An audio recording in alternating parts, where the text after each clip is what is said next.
आता हा प्रश्न पडलेला आहे की आशीर्वाद कुणाचा घ्यायचा. दिवाळीला, दसऱ्याला, सगळ्या सणांना, सगळ्या बर्थडेना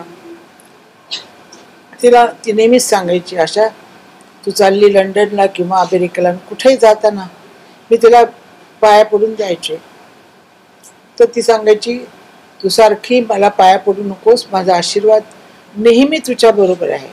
तू आली नाहीस तरी पण माझा आशीर्वाद तुझ्या मागे आहे.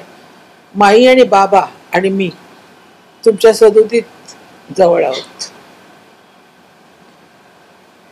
हा प्रश्न पडलेला आहे की पाया कुणाच्या पडायच्या, कुणाचा आशीर्वाद घ्यायचा.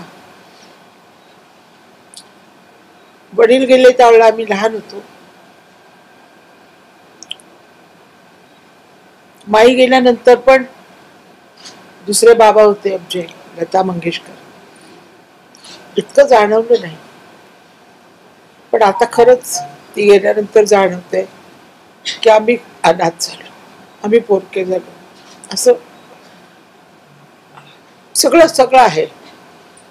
कुणाला घर आहे, सगळे बरोबर आहेत, पण एक मनातून असं येतंय की आपल्यावरचा आशीर्वाद, तिचा आशीर्वाद नेहमीच आहे, पण आपण आता कुणाला विचारायचं. काही आपल्याला अडचणी आल्या तर कशा कुणाला विचारायच्या, कुणाला विचारायच्या, आता हा प्रश्न पडतो. आणि तिची ती शांत मूर्ती सारखी डोळ्यासमोर येते. गादीत बसलेली असायची, हसत असायची. वाटलं नव्हतं एवढ्या लवकर जाईल, अजून 5-6 वर्ष जगली असते. नशीब.